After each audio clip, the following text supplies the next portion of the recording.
deficit. We're pleased to welcome now Sean Reyes, the Attorney General of the great state of Utah. Hey, Sean, General, thanks for coming on. How are you, sir? Thanks. It's an honor to be on with you.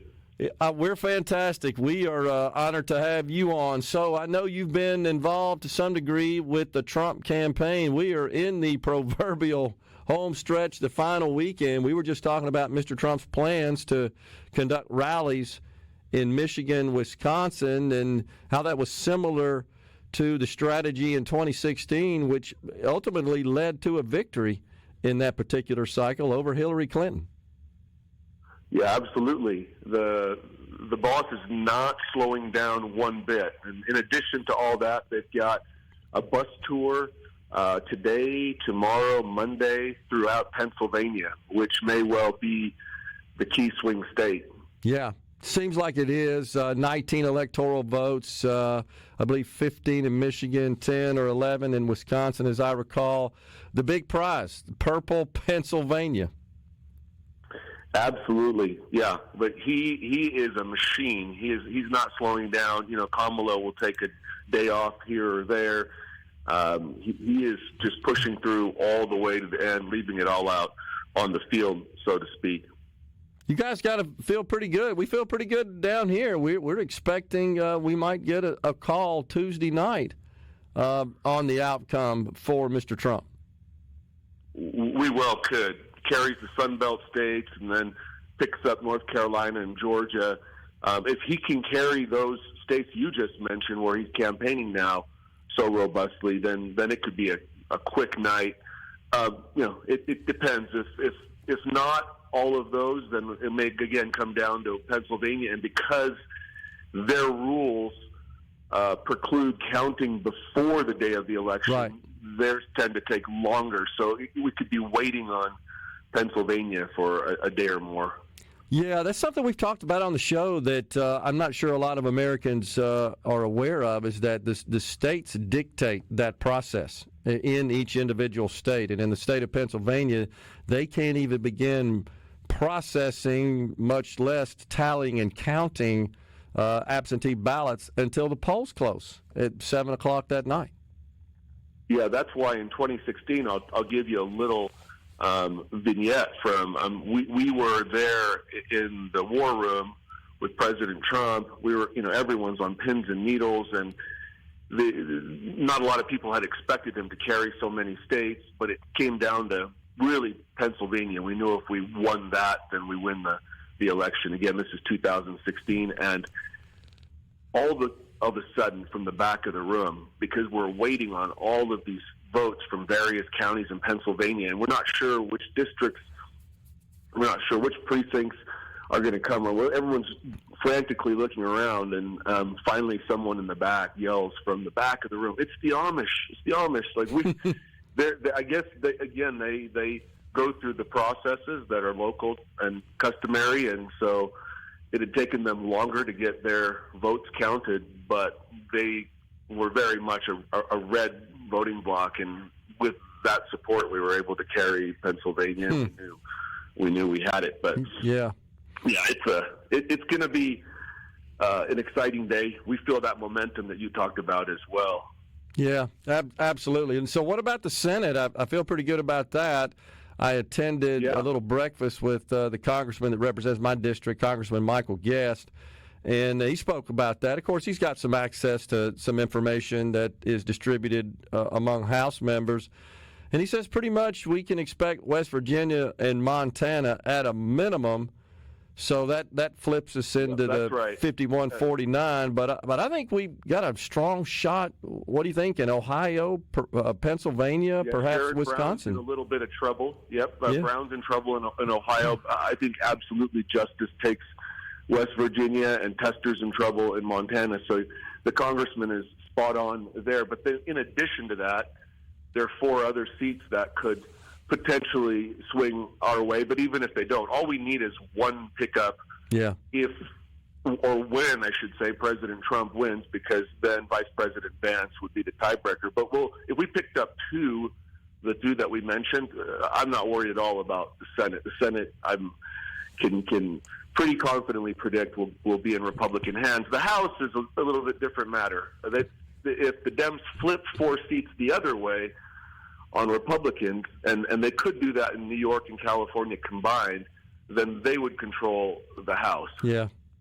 You know what makes me nervous about that, General, is that we've got the Trump tax cuts. I know you have a business background. The taxes are something I pay a lot of attention to as a business person, and I think that's obviously a critical underpinning of our overall economy. But the Trump tax cuts expire at the end of next year without control of both houses in the White House. We're up for a fight with the Democrats, as you well know. And, man, it's important. It's critical that at a minimum we extend what we have. Absolutely, Gerard. And before I comment on that, lest I forget, and I absolutely don't want to neglect, I've got an amazing colleague that serves you all in Mississippi, Lynn Fitch. She helped lead the Dobbs case, and she's been an amazing partner. I oversee the 28 attorneys general for the Republican AG Association. She is such a stalwart colleague, and y'all are blessed to have her out there. I just wanted to throw some love out to General Fitch and State Senator Joel Carter, who's a dear friend. We were just in Mar-a-Lago with President Trump. President Trump was endorsing him for his Secretary of State run. That's Senator Joel Carter. And Haley Barbour, your former governor, has been a friend and mentor for many years, and Paul Hurst, his chief of staff. Just so many great Americans from your state. But you are right to be very worried, especially if you're a small business owner or if you're a middle-class American, about the Trump tax cuts expiring, because the tax policies that Kamala Harris is proposing are crazy and will hurt the economy and hurt small business owners, which I believe is the heart of America. They're the engine. You know this. You've run small businesses. You're an innovator. You're someone who's built them and sold them, and it's scary. I could go on for hours, so I don't want to. If you want to talk, if you've got time on the segment, I'll get into the nitty gritty and talk about tax cuts and why we absolutely have to win both houses. Yeah, because the Democrats are going to be pushing hard to push through their agenda, their tax agenda.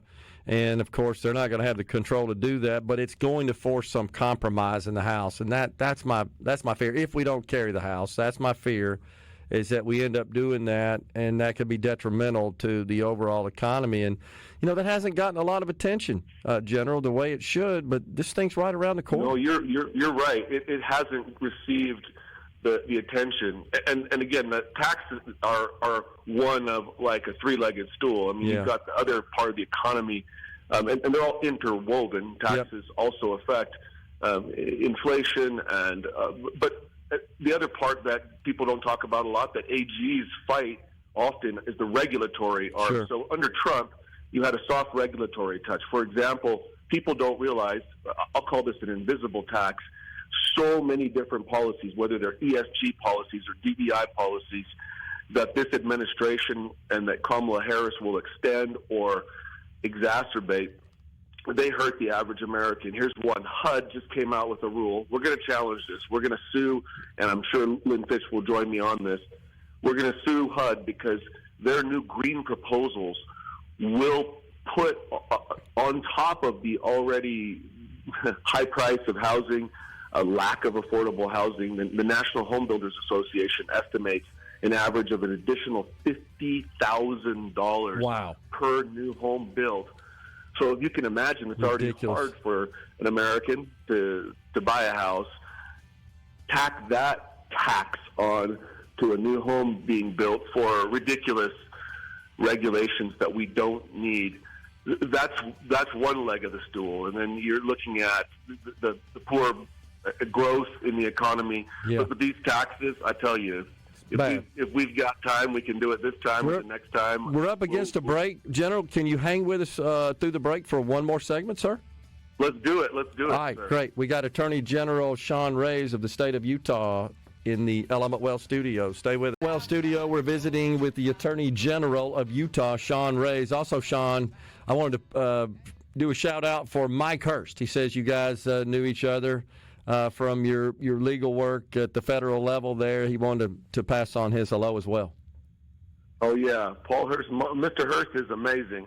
He is awesome. Thank you. Yep, you bet. All right, so we were talking about the Trump tax cuts that are set to expire next year, and the plans for the Democrats and the negative impact this would have on our economy. And you pointed out also that we had a much less restrictive regulatory environment.